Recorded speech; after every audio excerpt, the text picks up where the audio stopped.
इसहाक डार साहब के साथ जो जिल्लत और रसवाई का आलम हुआ है वो भी जीतनी है इन्हीं दिनों के अंदर। ये पाकिस्तान के पहले वजीर खारजा हैं कि जो बगैर किसी इन्विटेशन के इंग्लैंड चले गए हैं और 2 दफ़ा गए हैं। वजीर खारजा का एक ऐसा ओहदा होता है कि वो पर्सनल ट्रैवल बहुत कम करता है ताकि इज़्ज़त व वक़ार रहे। पाकिस्तान के अंदर एक वज़ीर आज़म ऐसा भी था जिसके 2 बच्चे इंग्लैंड में होते थे, इमरान खान के, और इसलिए नहीं गया कि पर्सनल विजिट न बन जाए, वो अपनी पूरे वज़ीर आज़म के टेन्योर में नहीं गया। इन्होंने वहाँ जाके एक अजीब व गरीब दुर्फुंतनी छोड़ी है जो कि इनके तमाम तर असाब में, शरीफ फैमिली के अंदर इंडिया से हमारी यारी कैसे हो सकती है, ये जाती उमरा वो जाती उमरा कैसे हो सकता है। तो इन्होंने वहाँ पर कहा है कि पाकिस्तान को जो है ये बहुत सीरियसली कंसिडर करना चाहिए, ये ट्रेड की टाइज आपस में होने चाहिए। ये बहुत बड़ी ख्वाहिश। उसके ऊपर जो जयशंकर साहब ने जवाब दिया है वो बिल्कुल ऐसे है कि जैसे किसी भिखारी के मुंह के ऊपर थप्पड़ मार के वो कहता है निकल जाओ तुम तो।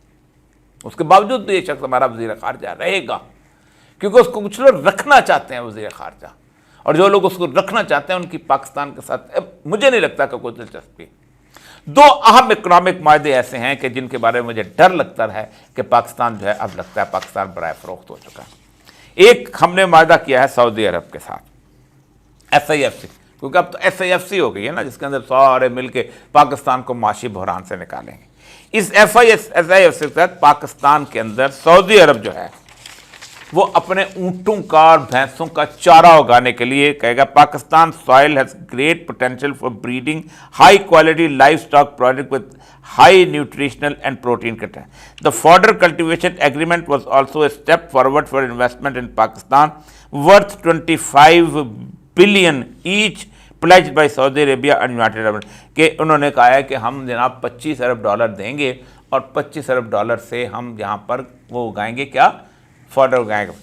ये वो माहिदा है कि जो उन्होंने आज से कुछ साल पहले एरिज़ोना के साथ किया था, और एरिज़ोना ने कहा था कि हमारी ज़मीन का पानी चूस के तुम ले जाओगे और हम खुश्क में हो जाएंगे। ये उन्होंने कहा raise eyebrow in purchase nearly 10,000 acres hectare of the land 47.5 million about 20 miles kilometre away from the Butler Valley, उसका Arizona in Vicksburg, Arizona. Since then, the worsening drought in Arizona has brought renewed attention.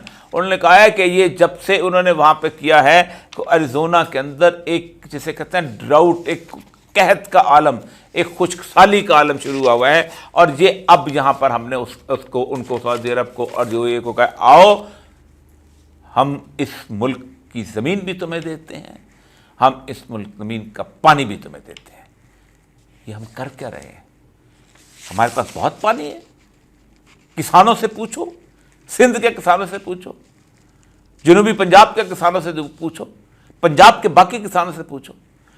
हम बहुत आराम से कह देंगे ये 25। अब जिस मुल्क के अंदर 129 अरब डॉलर आ गए उसका कुछ नहीं बन सका, ये 25 अरब डॉलर का भी कुछ नहीं बनेगा।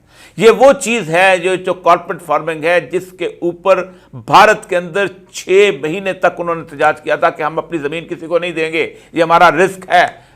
यहाँ से अपने बच्चों का गल्ला उगाते हैं, यहाँ से हम अपने बच्चों के लिए गंदम है, चावल है, हमने अपनी मिर्चें हैं, दालें हैं, वो उगाते हैं, हम पेट भरते हैं, पूरे इंडिया का पेट भरते हैं। ये वो सब कॉन्टिनेंट में ये पंजाब वो इलाका था जो पूरे बरसगीर को चावल से लेके और गंदम से लेके और दालें तक सब दिया करता था। आज कहाँ चला गया?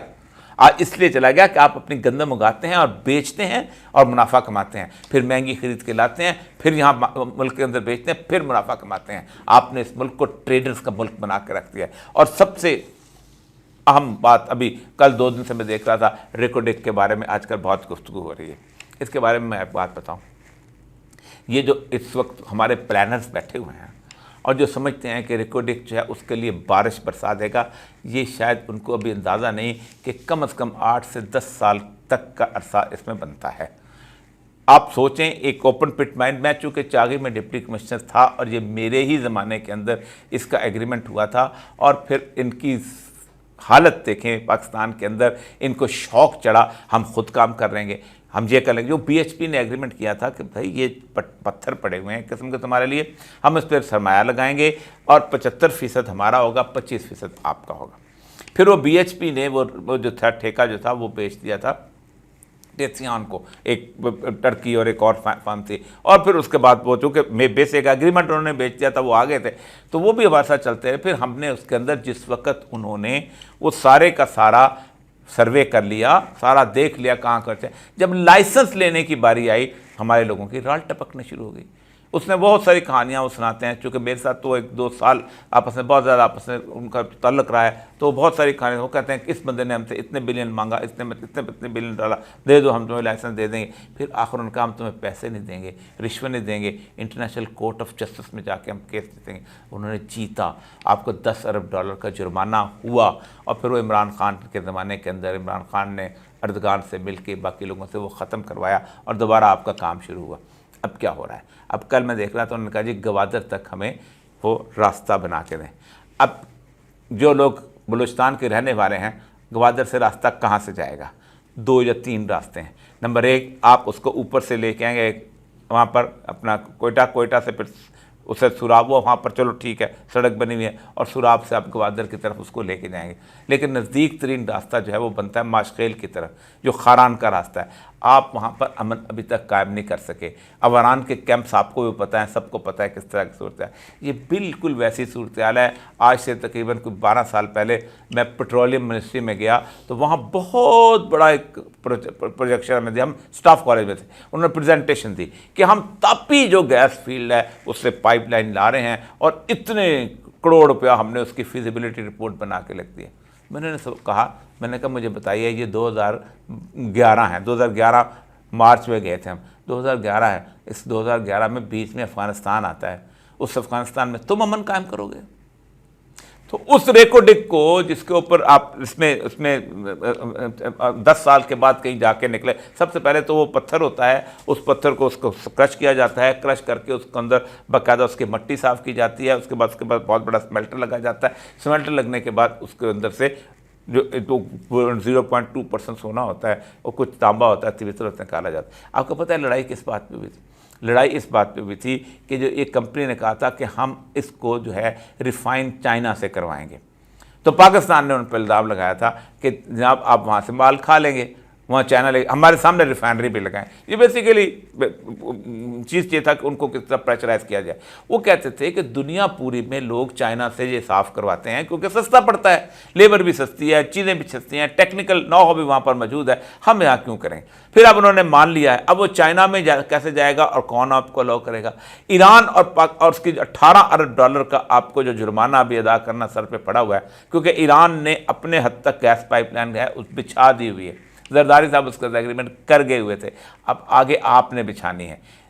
जो लोग चागी के रहने वाले हैं उन्हें याद होगा कि ये जो रोड है जो कोयटा से तफ्तान तक, ईरानियों ने अपने हिस्से की रोड बना दी थी। हमारे यहाँ वो खान कंपनी जो थी वो बना, उसको कभी ये रोकते थे, कभी वो रोकते थे, कभी वो नहीं बन पाती, बड़ी मुश्किलों से बनी थी।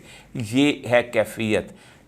इस हैसियत के अंदर मुझे यही लगता है कि जैसे किसी मुल्क के अंदर कोई आसेब है और बलाओं और भूतों का साया है। वो जो मुनीर न्याज़ी ने कहा था कि मेरे मुल्क पर आसेब का साया है या क्या है, कि हरकत तेज़ तर है और सफ़र आहिस्ता आहिस्ता।